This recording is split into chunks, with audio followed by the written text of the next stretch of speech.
Hello there, friends. It is your mom of three in NYC, and I am back with a new video. If this is your first time here, welcome. Come on through. My name is Tanaise. I'm the mother of three delightful, they really are, delightful kids living in the heart of New York City. I have a second family on these YouTube streets. I would love to invite you to join it. All you have to do, SUBSCRIBE down below. Let's just jump into it. Your girl got a lot of notes. I got a lot of notes. This video, my friends, is a review of Married at First Sight, Season 18, Chicago, Episode 11, She Said, He Fled.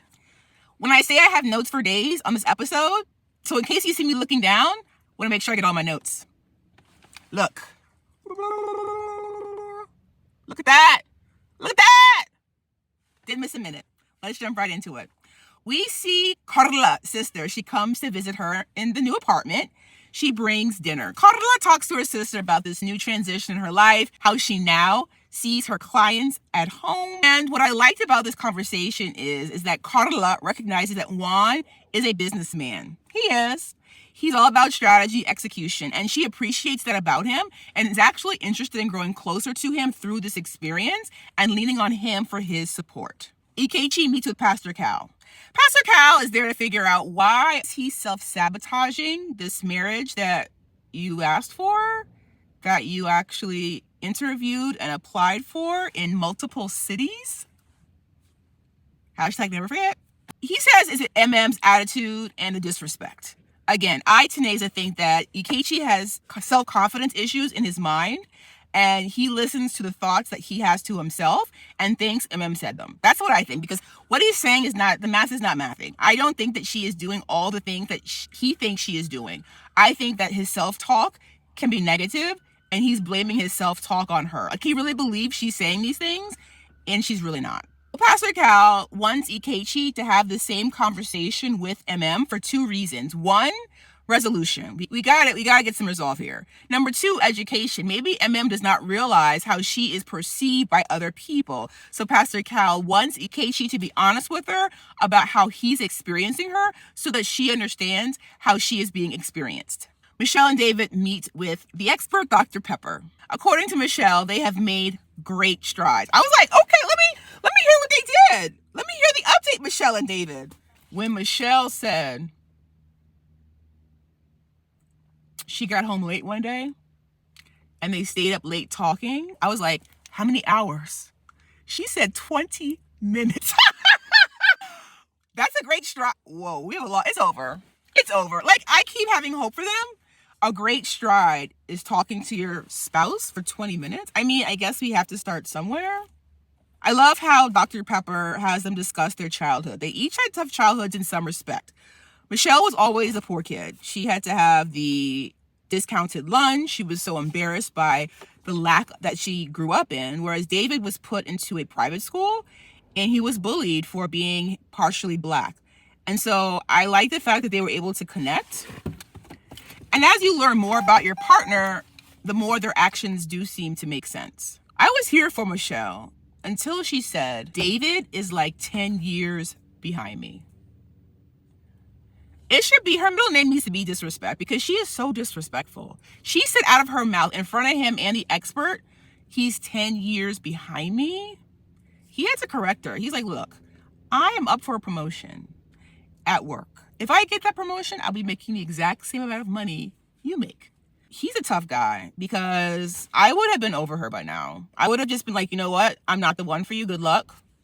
Peace out, Cub Scout. Because the level of like just meanness behind, he's 10. Yes, he has a man ponytail. Yes, a keg in his hallway. Yes, parents' basement. All the above, but that he's not 10 years behind you. They do end on a positive note. Dr. Pepper tells them that you deserve to explore every inch of this marriage. According to Michelle, this is the best expert session one-on-one they've had yet. Madison and Alan. So it turns out they went together to a bar to watch a football game. They get back to the apartment. Alan decides, backpack on, that he's going to go back to his place for the night. He's not sleeping there. Madison's like, but you've been drinking. He's like, oh, I'm fine. But you've been drinking. It's like 15 minutes. I'm fine. According to Alan, he needed to be in the zone for something that he had to do the next morning, and he needed to get a good night's sleep. He needed to get a guaranteed good night's sleep. Alan, I don't believe you. You need more people. Alan, you cannot justify drinking and driving. The 4% alcohol beer, not an excuse. Not the just 15 minutes. That's actually quite a long time. Not the, oh, it's a straight shot on the highway. Not the cruise control. None of the above work, Alan. You're a grown man. Make grown man decisions and be wise. And Madison tried to intervene. He was having none of it. Madison, therefore, does not think they should drink together anymore. And if they do, maybe only a 2-drink limit. When Alan picks her up the next day to discuss what happened the previous night, she's looking for an apology. He still doesn't think he did anything wrong. At all. He has nothing to apologize for, nor anything to feel bad about. Madison thinks he's being careless. He is. Unfortunately, Madison, I Taneza called this 5 episodes ago. Madison's going to say no decision day. It's unfortunate for Alan that Madison's going to hang her hat on this right here. She says, I don't want to live a life like that. She is going to hang her hat on the fact that Alan does not make good decisions. She feels unsafe with him, and that's why she wants to get a divorce. Mark my words. This is the reason Madison's going to say no. I said, this will be what Madison hangs her hat on for not saying yes to staying married to Alan, when in fact she was never attracted to him. She never saw it for Alan. After like the wedding night, it was over. meets with Dr. Pia. MM's got a battery in her back. She wants to talk to her husband. Dr. Pia asks, after all he has done to you, said to you, and about you, like, why do you still want to be with him? MM thinks that these are all defense mechanisms that Ikechi has. She asked, was there any accountability on MM's part? She said, yeah, maybe the follow-up questioning. I said, ooh, not MM getting spicy with Dr. Pia. It's the part where she's like, well, he is my husband. That is a fact. I said, oh no, MM. Is there a side to her that we have not seen on camera? In addition to the intimate touching, is there an attitude that he sees that we don't see? Dr. Pia gives her the advice that when she does talk to Ikechi, lead with the feelings I feel instead of the facts. Dr. Pepper's working this episode. She is. Dr. Pepper's earning her check this episode. She meets with Camille and Tom. She notices his earrings. Tom looks good in his suit. Tom looks good. He's coming straight from work. Both Tom and Camille have complex backgrounds. Camille's parents divorced when she was a teenager. There was a lot of back and forth. Dr. Pepper said they call that a parentified child. When a child grows up too fast, Camille was trying to take care of her younger sister through the back and forth from parent to parent. Tom hasn't had his protective father. Remember, he passed away during his lowest moments of life. His father was his best friend. He is still feeling that loss. Camille said that she appreciates Tom being emotional. He is an open book. I love the way when Tom is getting emotional, Camille Tom comforts her. We see him rubbing her back. While she was making sure that her sister was okay, Camille did not have the luxury of asking herself if she was okay. But they both do have a lot of love in their backgrounds. Dr. Pepper can see that. Carla and Juan go out for sushi. I was like, yes, I'm here for the fancy sushi dinners while production is paying for it. Yes, here. Because we know Juan doesn't like to eat out. Juan does not like paying for food eating out. I said, make the most of it. Make the most of these scenes. Get these dinners paid for, Juan. I love the fact Carla brought a notebook. She's here to learn. She's here to take notes. And Juan appreciates that. Juan notices and appreciates that. Carla said that she wants to open a solo salon where she can cut hair, do Pilates, and have her sound baths. She already has her LLC and a website. Juan thinks that Carla's free time should be dedicated to making content. Make a schedule. Stick to it. Track all your numbers, your revenue, your social media, your likes, your follows, all the things. Juan says you can build an empire. Yes. I'm here for the support from Juan. I'm here from the appreciation for Juan from Carla. Why are Camille and Thomas folding clothes in the kitchen, still wearing their work clothes? Michelle takes David shopping to what she calls zhuzh him up some. She wants to help him elevate his style. I thought this was cute. This is a cute idea. Instead of complaining about him and to him about his lack of style, his lack of dressing it up, classing it up, she's making an effort. I said, this is Michelle making an effort. Michelle is right. He does look good in collars. He looks really good in the button-down shirts. He looked really good in the denim jacket and the blazer. David said he's willing to do this to make Michelle happy. Michelle, if you really wanted to get the win, like a big win, you should have treated David to this shopping trip. Yep. Whatever you picked out that you liked, you should have bought for him. That was me, Tanesa. I've been married for 16 years. And early on in our relationship, my then boyfriend, now husband, used to wear wide leg jeans. And so one day I said, we're going shopping. We're going to go downtown to Soho. And we tried on some denim. It was tough because he didn't like the fabric. He felt the fabric was too tight on his legs.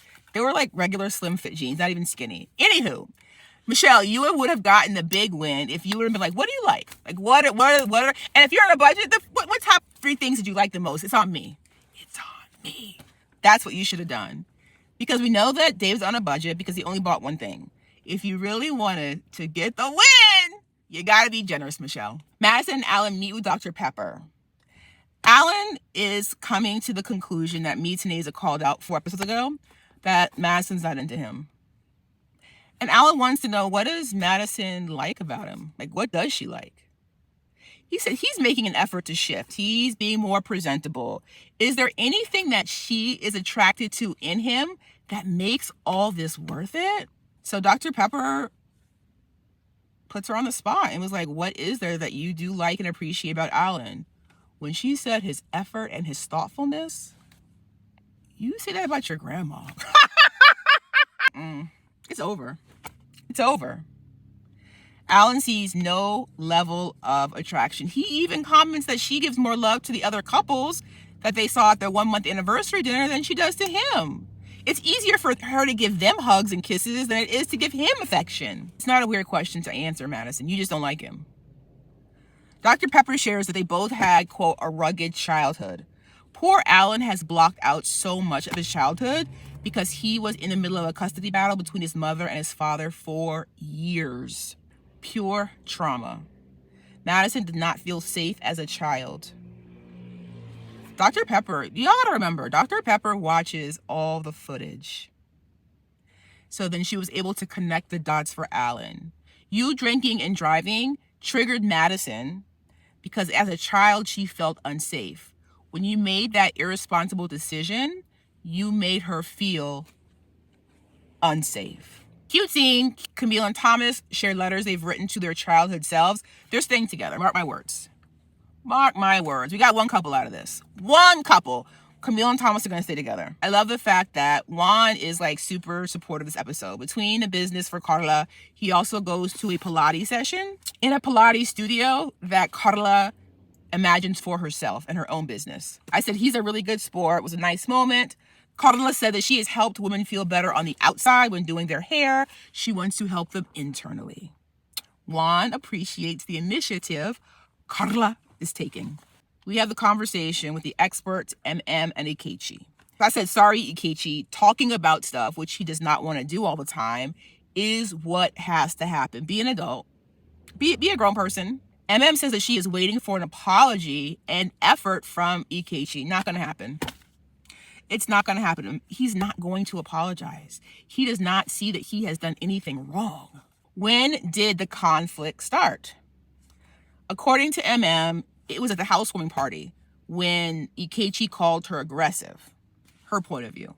His point of view is that MM's cousin asked him to describe her in 5 words.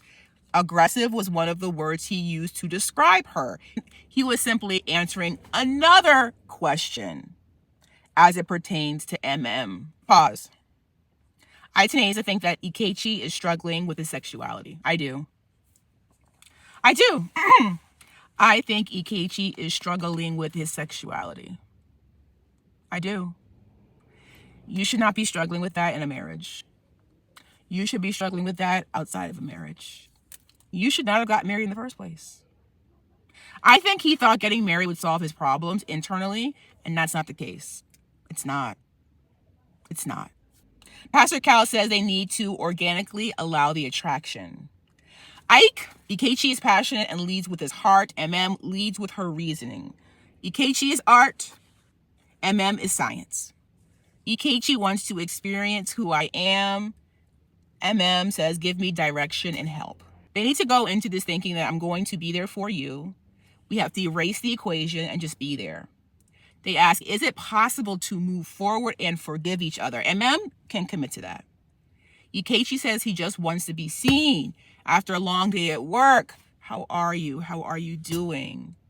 Was like, listen, I'm here for it, but you got to give me a cheat code. If you see me struggling, just give me a lifeline. Let me know what I can do to do the right thing for you. I said it's over.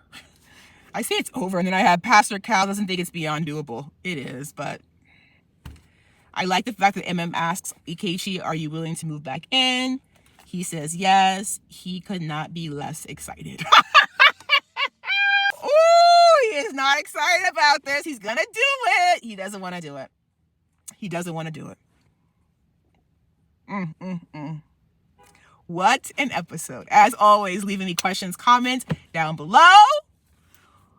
Question for you guys. Is anyone else going to stay together, do you think? I say Camille and Tom for sure. Is anyone else? We might see Carla and Juan. We're not going to see David and Michelle. We're not going to see Ikechi and We're not going to see Madison and Alan. Do you guys think that Camille and Tom? Do you guys think Carla and Juan? Is there anyone else that you see making it? All right. I look forward to seeing you in our next review. Bye for now, tribe.